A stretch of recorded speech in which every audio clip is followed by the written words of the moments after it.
Hello everyone, my name's Chris. I am the Head of Agile Transformation at ING Australia, and what that means is I report into Global Head of One Way of Working in Amsterdam, and then locally into our COO. And at ING Australia, we're going through a journey of revisiting our Agile model and trying to expand that across the organisation. What are some of the things you know about ING Australia or ING globally? Has anyone got any things that they know about ING? Could be Isle of Fisher, could be anything what? No branch presence. Yeah, absolutely, no branch presence. Is anyone here an ING customer? Is anyone an ING? Look at that. Tell me some of the things that, like what you know about ING as being a customer. Does anyone want to offer anything they know? No ATM fees, yep. That's a really good one, no ATM fees. Anything else? Awesome. Pardon, they're awesome? Yeah. So obviously I think the latest sort of rate, we're number 6 in terms of most trusted brands in Australia.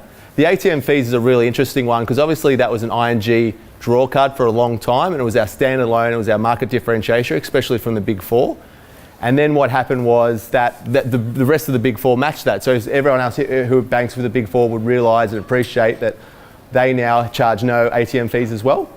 And so what happened then was as an organisation, we sat there and went, okay, how do we now differentiate ourselves in the market? And what do we do differently to still hold? Then why do people want to bank with ING? All those people who came to bank with us because they said, we've got no ATM, what do we do now? And what we introduced was the global fees. And I'll tell you the story now about global fees because it's a great example. It wasn't an example of saying, what's our delivery framework? How do we organise? What's our mindset? It was just something we had to do.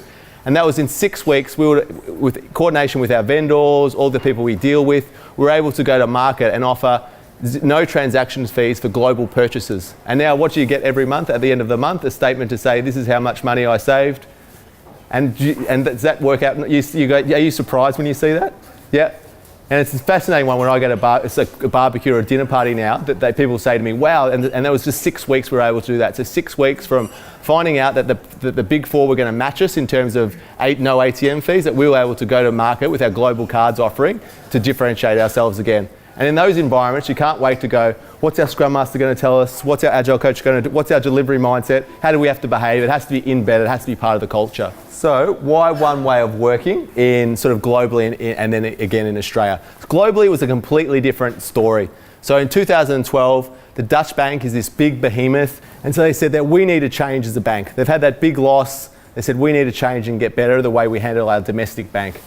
So what they did is that all the executives, they went out to Spotify and they said, okay, they went out to Spotify in Sweden and said, what's this new way of working? This is 2012. How are they approaching that? And they walked around the floor, and the story goes, they went around there and they said, excuse me, sir, what are you up to today? And they're all in their suits, their pinstripe suits, all these very tall, straight-talking Dutchmen and women.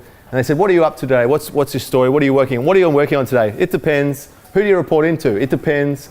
What's your priorities for next month, for the next quarter, for the next year? It depends. And they flew back on their plane and they said, we need it. What's happening here? How are they doing this so quickly? How are they getting so? And that's when the original idea for us converting, or ING converting, to the idea of Agile and Agile One Way of Working started. So if you get up and you're a part of the mortgages tribe in Turkey or Italy or France, and you came to Australia and you could work, it would be the same type of experience.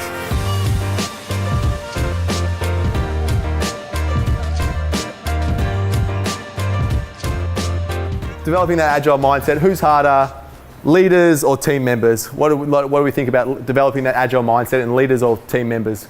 Anyone, leaders? Show of hand for leaders. So it's so it's obviously a sweep of the room for leaders. Previously, what we wanted our leaders, they were shepherds. They were shepherds in the field with sheep, and they walked around and would go, sheep, don't eat that grass. Walk over here, sheep. Go over here, go over here. Drink this water, not out of that well. Drink over here, sheep, time to go over here. Stay away from those dogs. Sheep, sheep, sheep. And he goes, that's what our leaders traditionally were. They were shepherds. They were pushing the sheep around the paddocks and doing that. What we wanted to change them was to beekeepers. And what do beekeepers do? They come at the end of the day, they pull out the drawer, whoop, there's honey. The bees are good at making honey, let's leave the bees to make honey, and we'll only act as the remover of impediments. What, there's no honey today? What are we going to do about that? And that's a simple way that he talks about building that right mindset in terms of what we want from our traditional managers versus what we want in an agile culture.